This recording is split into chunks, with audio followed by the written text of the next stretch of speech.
Charlie Hebdo attacks. The Charlie Hebdo attacks began on January 7, 2015 at 11:30 a.m. Two masked gunmen forced their way into the magazine's Paris offices. Brothers Saeed and Sheriff Kouachi were armed with Kalashnikov rifles. They systematically executed 12 people, including cartoonists, journalists, and police officers. The attackers targeted individuals by name. They shouted, "Allahu Akbar," and "We have avenged the Prophet Muhammad." Cartoonist Charb, Kabu, Wolinski, and Tignus, known for controversial cartoons of the Prophet, were executed. The gunmen escaped in a stolen car after the 5-minute assault. The brothers were French citizens of Algerian descent. They had been radicalized through online jihadist content. They claimed allegiance to al-Qaeda in Yemen. 2 days later, associate Ahmedi Koulibaly killed 4 people at a kosher supermarket. The attack sparked global Je suis Charlie solidarity movements. They intensified debates about free speech versus religious sensitivity. France implemented enhanced security for media organizations. Surveillance of suspected extremists was increased. Oklahoma City bombing. The Oklahoma City bombing occurred on April 19, 1995 at 9:02 a.m. Timothy McVeigh detonated a truck bomb outside the Alfred P. Murrah Federal Building. The 2.2-ton bomb destroyed 1/3 of the 9-story building. The explosion registered as a 3.0 magnitude earthquake on seismic monitors.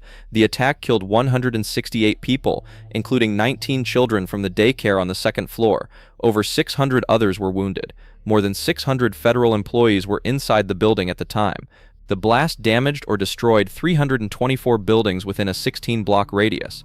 McVeigh planned the attack as revenge for the 1993 federal raid in Waco, Texas. He chose April 19th to mark the second anniversary of the Waco incident. The bomb used ammonium nitrate fertilizer, diesel fuel, and racing methanol. Police arrested McVeigh 90 minutes later during a routine traffic stop. The attack led to major changes in domestic security. McVeigh was executed in 2001. Congress passed new domestic terrorism laws. Federal buildings adopted strict security measures that continue today. Bali bombing. On October 12, 2002, at 11:05 p.m., 3 coordinated explosions struck Bali's Kuta nightlife district. The first bomb hit Paddy's pub. 15 seconds later, a massive explosion occurred at Sari Club. A third blast struck the U.S. consulate. The main bomb at Sari Club used potassium chlorate and aluminum powder. It created a crater 1 meter deep and 10 meters wide. The explosion reached 1,000 degrees Celsius. The attack killed 102 people and injured 29. Among the injured were 88 Australian tourists. This bombing was the first use of cell phone detonation in Indonesian terrorism. Suicide bomber Iqbal entered Paddy's pub wearing an explosive vest. The attack was carried out by Jamaah Islamiyah, an al-Qaeda affiliate. They aimed to establish an Islamic State in Southeast Asia. Indonesia's tourism industry collapsed overnight. The country lost $300 million within 6 months. The main attackers were executed by firing squad in 2008.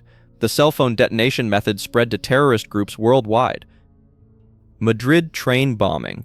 On March 11, 2004, at 7:37 a.m., coordinated bomb attacks struck Madrid's commuter train system. It was rush hour. Al-Qaeda-linked terrorists detonated synchronized bombs on 4 trains. Each bomb contained 10 kilograms of dynamite and nails. The devices were triggered by cell phone alarms. 4 stations were hit within minutes: Atocha, El Pozo del Tío Raimundo, Santa Eugenia, and Telis.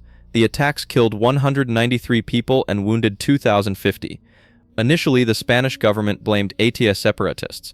Unexploded bombs revealed Arabic writing and Quranic verses. The timing was exactly 911 days after September 11th. The attacks influenced Spanish politics directly. The public blamed the government for involvement in the Iraq War. 3 days later, the ruling party lost national elections. The new prime minister announced the withdrawal of Spanish troops from Iraq. European train security was completely transformed.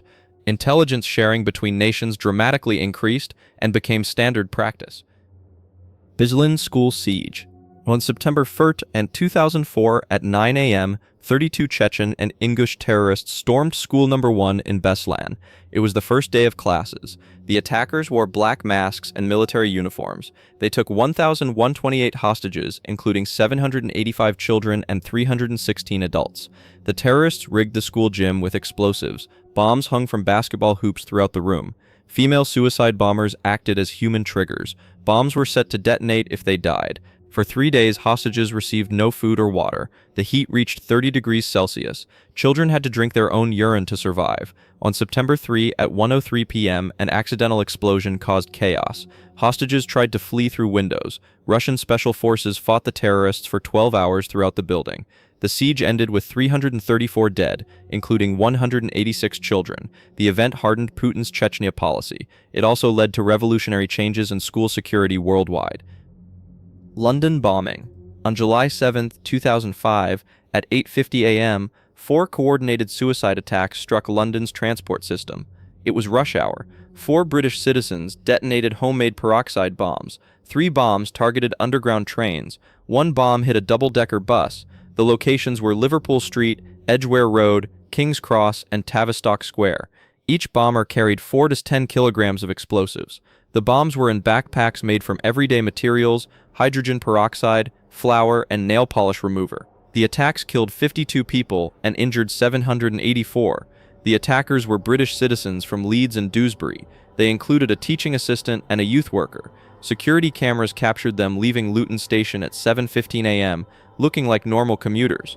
The group had been radicalized through online propaganda and extremist networks. This attack introduced homegrown terrorism to Britain. The government completely changed counter-terrorism strategy. Anti-radicalization programs were launched in schools and mosques nationwide. Mumbai Attacks. On November 26, 2008 at 8:30 p.m., 10 seaborne terrorists launched coordinated attacks across Mumbai. It became a 60-hour siege. Lashkar-e-Taiba militants trained in Pakistan struck 10 locations simultaneously. They used AK-47s, grenades, and RDX explosives. Targets included the Taj Mahal Palace Hotel, Oberoi Trident, Leopold Cafe, and Nariman House. The attackers showed unprecedented tactical skill. They used GPS navigation, satellite phones, and internet connectivity. Coordinators in Karachi monitored live TV and gave real-time instructions. At CST railway station, 2 gunmen fired 1,500 rounds in 90 minutes, killing 58 people. The Taj Hotel siege lasted 48 hours. Terrorists set fires on multiple floors and executed guests. The attacks killed 166 people and injured 304. Ajmal Kasab was the only terrorist captured alive. Kasab's confessions revealed Pakistani intelligence involvement. The attacks changed urban terrorism methods worldwide. Hotel security systems were revolutionized. New protocols were established for coordinated multi-site attacks.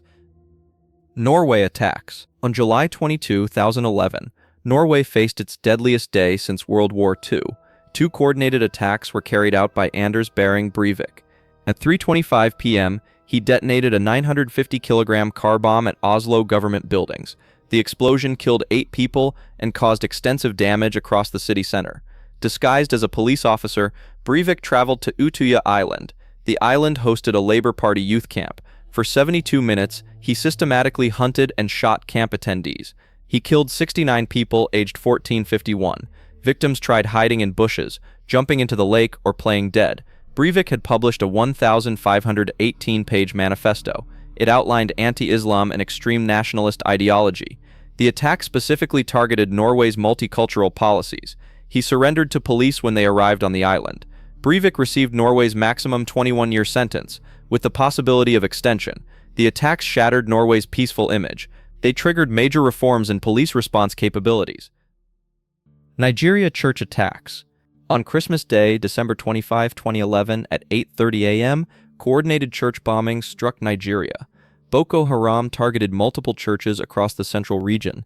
The main target was St. Teresa Catholic Church in Madala. Around 1,000 worshippers were attending Christmas service. The attacks used remote-controlled car bombs and suicide vests.